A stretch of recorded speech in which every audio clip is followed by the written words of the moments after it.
feel like that was the best defensive performance given the caliber of opponent and everything? It was decent.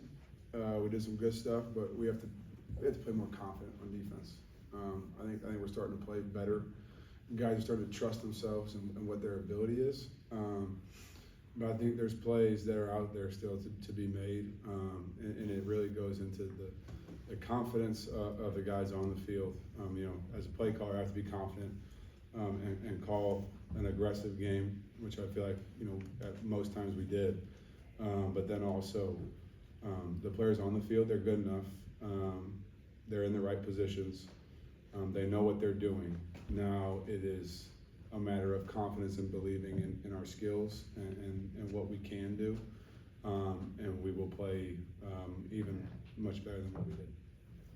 I know there was the one shanked punt, but how has special teams helped this defense with flipping the field, with kicking a 50-yard field goal and getting points on the board when that seemed like a tough one to make. So. Yeah, it's huge. Every yard matters.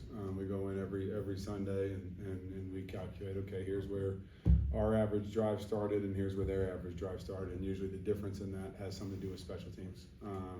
And so every yard that they give us is huge. And as you look out on special teams, there's a lot of defensive players out there. I think they understand the importance, and really honestly, special teams is the first play of defense most of the time. When the other team punts the ball, or when we punt the ball and we run down there and make a tackle, the defense is about to go on the field. You can feel the energy from the special teams unit coming off the field when they make a play. That transfers directly to our defense. Kickoff the same way. We kick the ball off, we go down, stop them inside of the 20-yard line. It creates a lot of momentum for the defense, a lot of energy, a lot of enthusiasm. It's huge. What special teams and defense go hand in hand. It's huge what they're doing. And then you mentioned the 50-yard field goal. When you can make those, make it 14-10, keep it close. It requires the offense on the other side to play a little bit differently. And then once kind of, okay, here's their strategy, here's ours, you can call plays and call defense to kind of match up what you think's about to happen. When you're about to play an opponent that has the recent history that they do of developing skill players, like elite skill players, and have some on their roster this year, how much do you use that as the message this week, appealing to your guys to sort of step up to that challenge?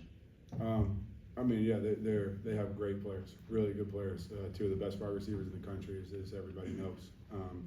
But we have to play confident. If you don't play confident against them, you show up and you say, hey, those are the best two guys in the country. Oh my God, right? That's what they want. Then the deep pass opens up, and then when you're running backwards because you think it's a deep pass and they stop, then the short 10, 15-yard pass opens up as well. So there has to be a confident approach in it. And we think they're great players. They are. They're the two best receivers in college football. There's no question about it. But we need to stand up and play confident defense, not just show up and say, oh, they're really good. And I think through that, it'll give us an opportunity to cover them. And now, where we put resources, more resources in one area, the other areas have to step up too. So it's going to require everyone in order to be able to do what we have to do. But I want our guys to show up and be confident in the game plan and how we're going to approach covering them and go make plays. If not, good luck. What is sort of the general balance right now, not just this week, but just this time of the year, where between putting the best 11 guys out there on any given play, but also probably trying to see more what you guys have in the future and mixing some younger guys in there? How are you approaching that balance? Yeah, we're doing everything we can to win. So whoever we feel needs to be out there to win the game, then they're going to be out there. Now, as you look out and as you get late, deep in the season, and you look at some positions we have on defense, like we talked about special teams earlier, there's a lot of defensive players who are main special teams guys, and they play on a lot of different special teams. In my case, I'm thinking Charles Craig, Manny Powell, Alex Sanford are on every single special team there is. So there comes a point as they get the reps pile up late in the season, the special teams reps piled up, you have to find time to spell those guys and give them a little break here and there. So You know, another guy's Taj Rael, right? He's on every special team, on every defensive snap. As you get late in the season, you have to find time to spell those guys, and when you do, somebody has to step up and go play. And you know, for our defense right now, we've really, as practice has gone on, really the guys who we feel are guys that are ready to step up and go play are those young guys. So it's an added benefit that they're getting reps, they're getting experience, but in no way are we looking at it saying, oh, we are where we are, let's get some more guys reps just because. We're trying to do everything we can to stop them on every single play, and with the best 11 guys that we could possibly have in there. Now, when Manny Powell runs down on 3 kickoffs, 3 punts, plays every snap of defense in the first quarter, then it's probably a good idea to get him a little break in the second quarter. So that's more of what we're doing right now.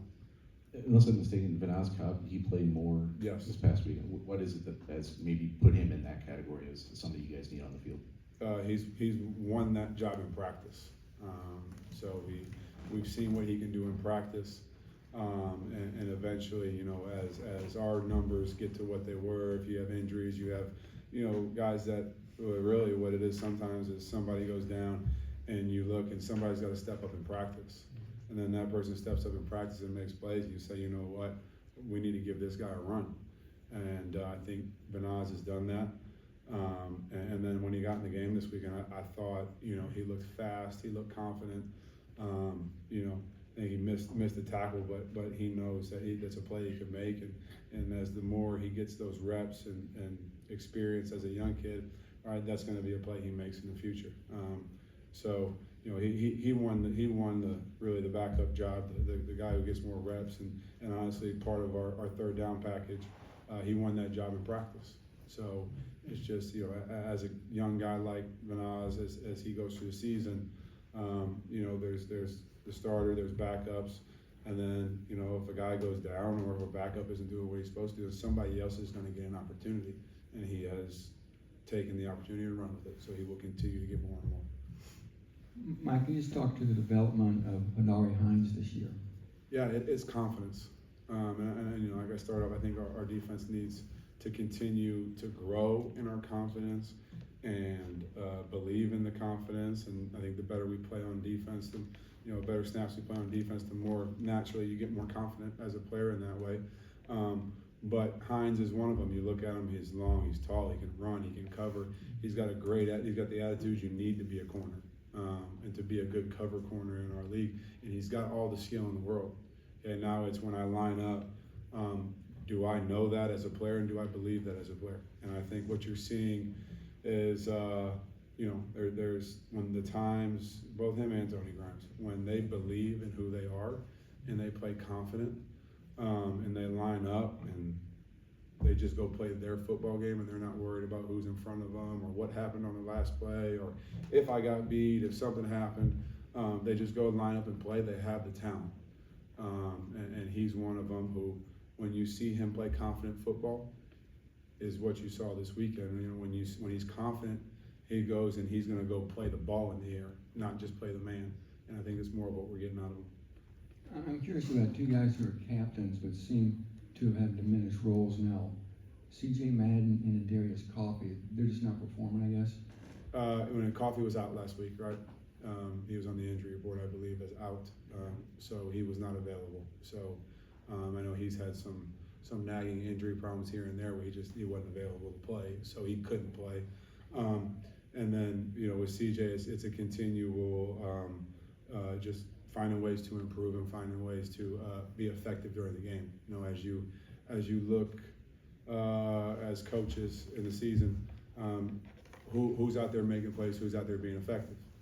Those guys get more play, and the guys who maybe aren't, they get a little bit less, right? But that doesn't mean if we go have the right practice habits, the right attitude in practice, and he improves and he goes and starts to make some of the plays in the game, that he wouldn't be right up there getting the amount of reps he was early in the season.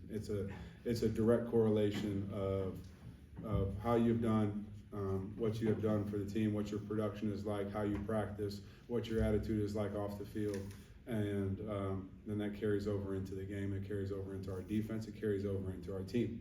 So it's our job to go find the best 11 and then the next best 11, and then the next best 11 after that are going to provide that. And it's a continual evaluation. We evaluate it every single day, but we play guys based on that evaluation.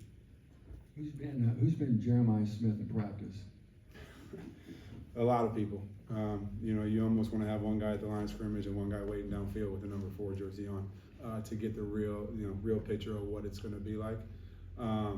But we got a solid rotation of different scout guys so far playing that position. It's hard to mimic, but we'll do everything we can.